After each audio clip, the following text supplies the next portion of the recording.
Hello palangga! Welcome to Teacher Lynn's class. Karon hisgutan nato ang mga lessons sa araling panlipunan sa ikatulong quarter.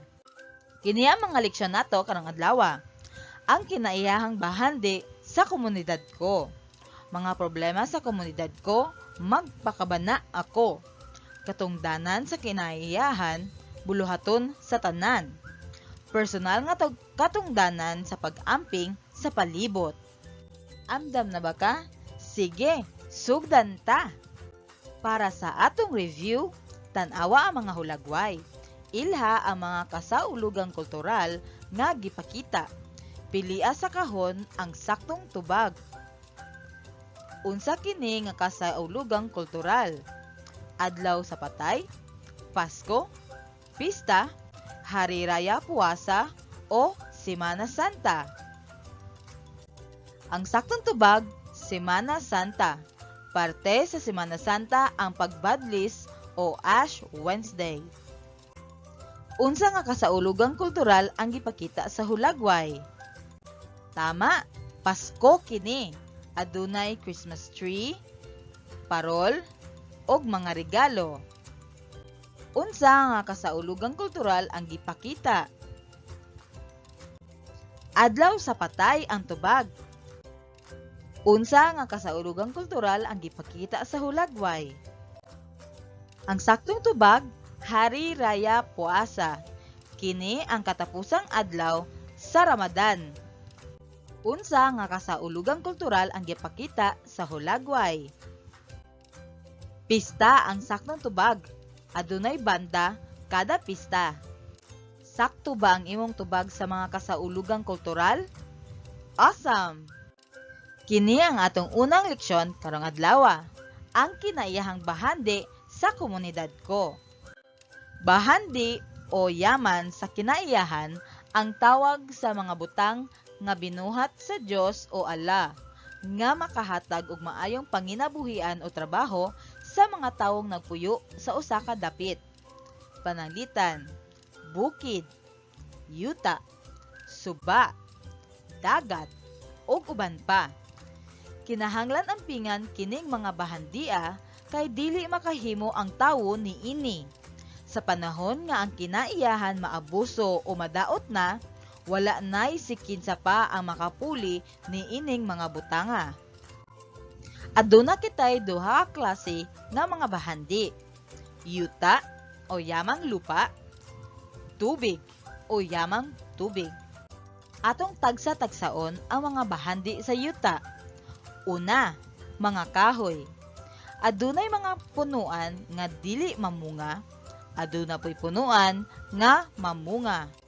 Ang mga punuan nga dili mamunga, pwede putol-putulon para himuong haligi, dingding, salog, o kisami sa balay. Pwede pud kini himuong dekorasyon o kasangkapan sa balay sama sa bangko, lamesa, katre, og uban pa. Ang mga dalid o ugat, panit, og dahon sa ubang punuan mahimong tambal, papel, goma, og uban pa. Ang mga punuan nga mamunga og prutas mahimo kining kaunon nga presko sama sa mangga, santol, lansones, abokado, og uban pang makuhaan sa bitamina.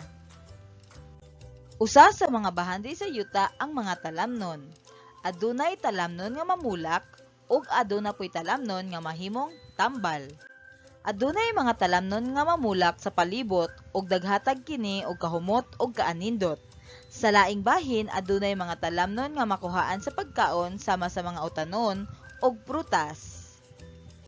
Aduna pud kitay talamnon nga mahimong tambal sa sakit sama sa palya, tanglad, kalabo ug uban pa nga mahimong itanom lang sa atong mga nataran.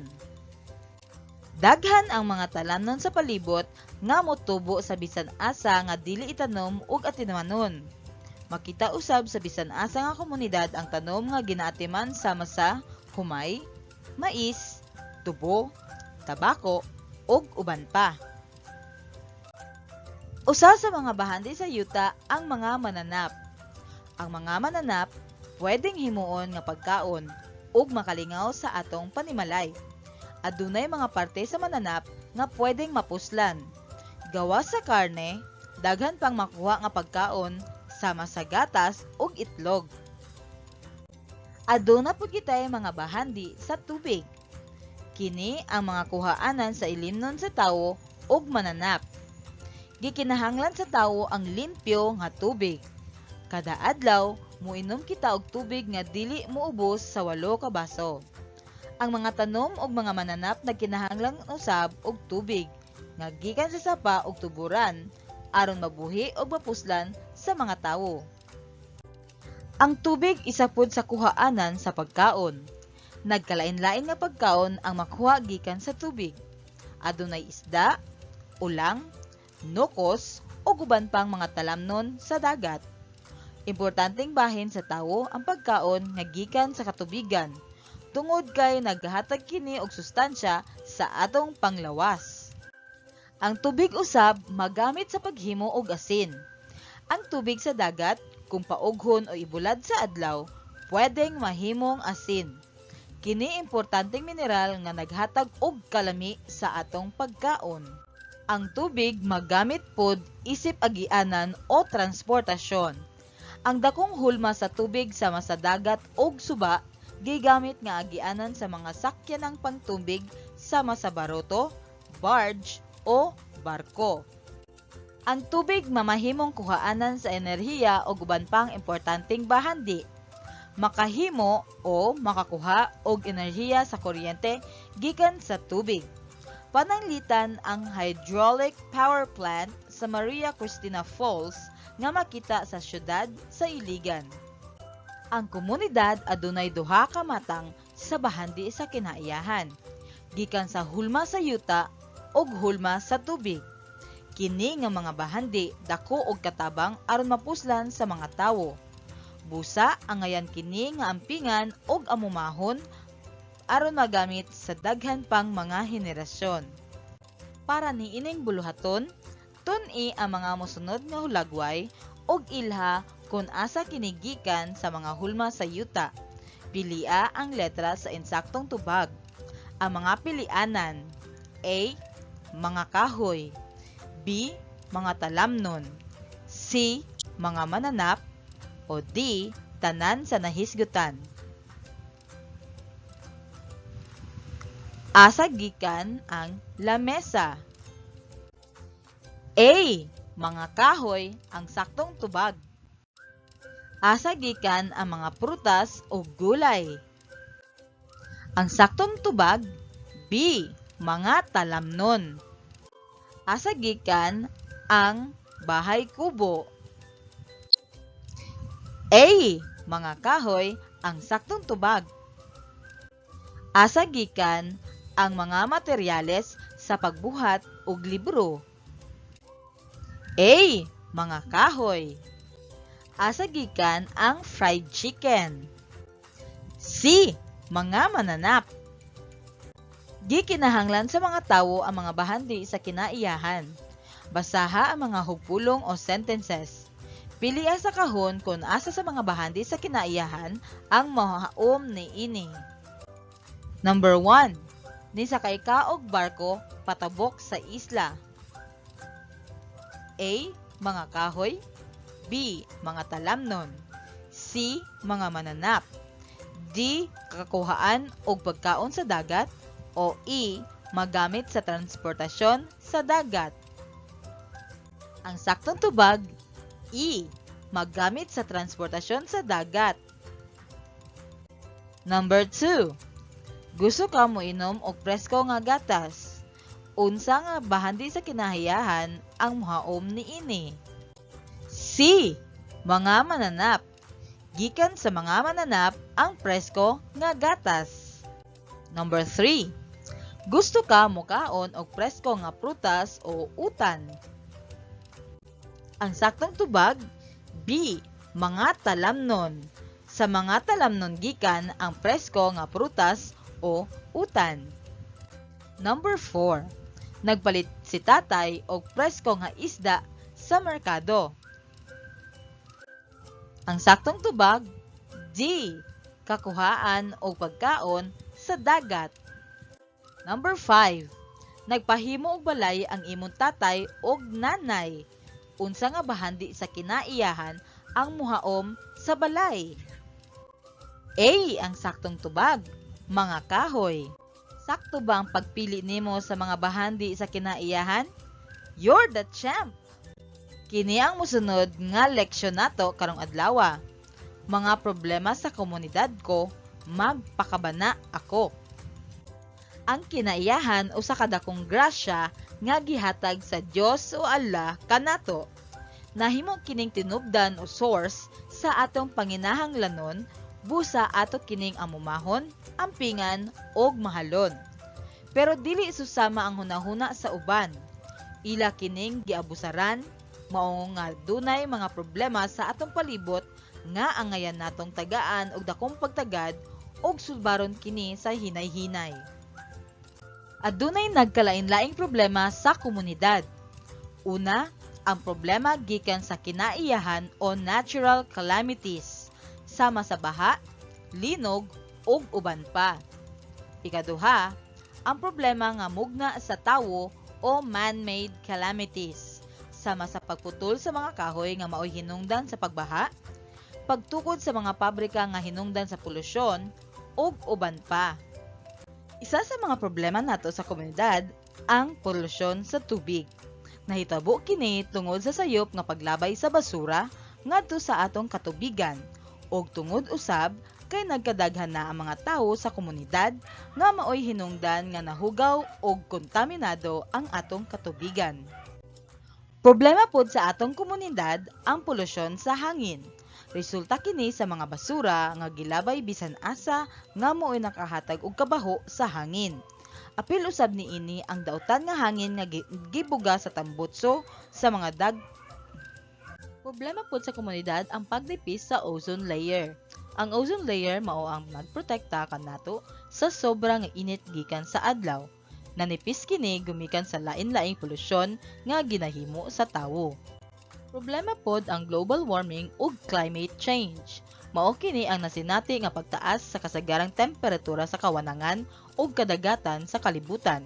Kini tungod sa carbon dioxide ug uban pang greenhouse gases nga resulta sa pagsunog sa mga basura ug pagkaupaw sa atong kakahuyan nga ginahimo sa ubang mga tawo kaniadto ug karon.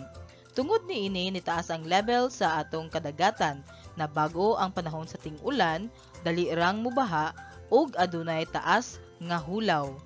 Problema usab sa komunidad ang pagkawala sa biodiversity. Sobra nga paggamit sa mga tanom o kakahuyan o kahayupan nga maoy hinungdan nga nahurot ang ilang kaliwatan. Problema sa komunidad ang iligal nga pagpamutol sa kahoy. Usa ka paagi nga madaot ang kakahuyan. Dinhi gipamutol sa mga illegal loggers ang mga kahoy nga walay permiso aron ipamaligya, mahinlo o himuon nga lugar pang negosyo sama sa subdivision, ranso, parke o gihimo usab nga talamnan. Kini nga pamaagi magresulta pa sa uban nga problema sa atong palibot sama sa baha, paghubas sa tinubdan sa tubig, landslide, kakulangan sa oxygen ug pagkawala sa pinuy-an sa mga kahayupan. Sa atong buluhaton karon, ipakita sa imong screen ang malipayong nawong kung ang ulagway wala nagpakita og problema ug magsulub-ong nawong kung ang buluhaton naghulagway og problema sa palibot. Namutol og kahoy aron ipamaligya. Happy or sad face? Ang saktong tubag, sad face. Nagtinabangay sa paghinlo sa palibot. Happy face o sad face? Happy face. Gilabay ang patay nga hayop sa tubig. Happy or sad?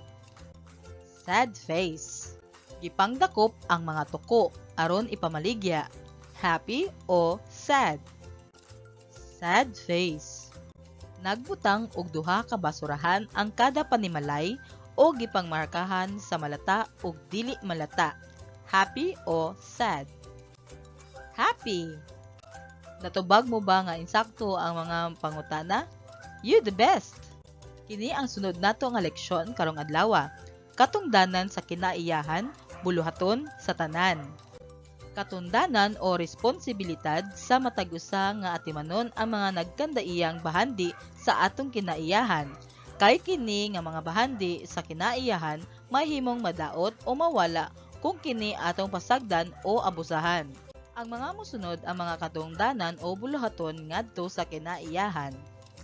Pagpanghinlo o pagmintinar sa kahinlo sa atong palibot. Mahinungdanon nga kanunay hinlo ug hapsay ang atong komunidad para malikayan ang polusyon nga makadaot sa atong mga kakayutaan, katubigan ug hangin. Dili maglabay sa bitsan unsang hugaw o basura sa palibot para mapabilin ang kahinlo niini. Pagpatambok sa yuta. Ilubong sa yuta ang mga basurang malata o matunaw sama sa mga dahon, panit sa mga prutas ug papel aron motambok ang yuta. Kung tambok ang yuta, dali motubo ang mga kahoy ug mga tanom. Maayo ang epekto niini. Dili pasagdan ang yuta nga mudahili o landslide. Kung mudahili ang yuta, wala na kitay matamnan. Dili pasagdan nga dalon sa baha ang mga yuta sa kabukiran ug kapatagan. Labaton o butangan ug ali nga mga tanom o contour aron mubabag para dili mabanlas. Magtanom og atimanon ang mga kahoy ug mga tanom. Pulihan ang mga kahoy nga naputol aron dili maupaw ang mga kakahuyan. Likayan ang pagsunog sa mga sagbot ug mga gagmay nga tanom sa palibot ilabi na sa mga kakahuyan. Pagsuporta sa proyekto sa gobyerno o pagsunod sa 3 Rs. Usa sa mga gilunsad nga proyekto sa gobyerno ang Ecological Solid Waste Management Act of 2000 o Republic Act No. 9003 nga gipanguluhan sa Local Government Units or LGUs. Kini ang 3 Rs. Reuse. Paggamit pag-usab sa mga butang nga daan na, apan magamit pa. Pananglitan. Paggamit pag-usab sa plastic bags. Reduce. Paglikay sa paggamit o pagpalit sa mga butang nga dili malata ug makadaot sa kinaiyahan. Pananglitan. Pagpalit o paggamit sa paper bags o basket nga sudlanan imbes nga plastic bags. Recycle. Pagbuhat og bagong butang gamit ang mga butang nga daan na. Pananglitan, daan o ginamit nga plastic containers himuon nga garden pots. Ipakita sa imong screen ang malipayong nawong kung kini nga sitwasyon nagpakita og kaugalingong kaakuhan sa komunidad ug masulubong nawong kung wala. Illegal logging. Happy or sad? Sad face. Maglabay bisan asa. Happy o sad? Sad face. Manghinlo o manglimpyo sa palibot. Happy o sad? Happy face. Maggamit sa dinamita o pabuto kung mangisda. Happy o sad? Sad face. Magtanom og mga kahoy. Happy o sad? Happy face. Natubag mo ba og sakto ang mga buluhaton? You rock! Kini ang katapusang leksyon nga atong hisgutan karong adlaw. Personal nga katundanan sa pag-amping sa palibot. Ang pag-amping sa palibot usa sa mga buluhaton sa matag usa kanato aron magpabilin ang kalimpyo o kahapsay niini. Aduna kitay mga tagsa-tagsa nga katungdanan para sa pag-amping niini. Sa hulagway makita nimo ang adunay klase sa mga basurahan. Ang malata, di malata ug magamit pa. Nakita pud nimo sa hulagway nga ang mga bata nagtinabangay og pananom sa ilang palibot. Dinhi nga hulagway nakita nato nga adunay pahibalo. Ginadili ang paglabay sa basura diring dapita kay kini tuod dapit sa dagat. Ipakita pud dinhi sa mga hulagway nga ang mga bata naglimpyo sa palibot.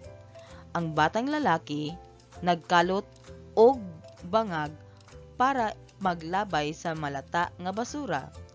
Ang babayi pod iyang gipanilhig ang mga dahon nga mga basura. Kini nga hulagway nagpakita nga ang batang babayi wala nagsunod sa pahibalo. Ang pahibalo nag-ingon, ginadili ang pagkutlo sa mga bulak apan wala gihapon kini gibuhat sa batang babayi. Tan-awa ang mga hulagway. Isulat ang check kung kini napakita sa personal nga katungdanan sa pag-amping sa palibot. X kung wala. Check kini nga hulagway. Ang gibuhat sa bata dinhi nga hulagway, check o X? Check. Ang hulagway nagpakita og batang lalaki nga naglabay og mga basura sa sapa. Check o X? X. Wala kini nagpakita og personal nga katungdanan sa pag-amping sa palibot. Natubag mo ba nga sakto ang mga pangutana? Mission accomplished ka na, palangga. Kini ang mga leksyon nga aton natunan karong adlaw. Ang kinaiyahang bahandi sa komunidad ko. Problema sa komunidad ko, magpakabana ako. Katungdanan sa kinaiyahan, buluhaton sa tanan. Og personal nga katungdanan sa pag-amping sa palibot. Nalipay ako dako nga giubanan ko nimo sa atong leksyon karong adlaw. Daghang salamat!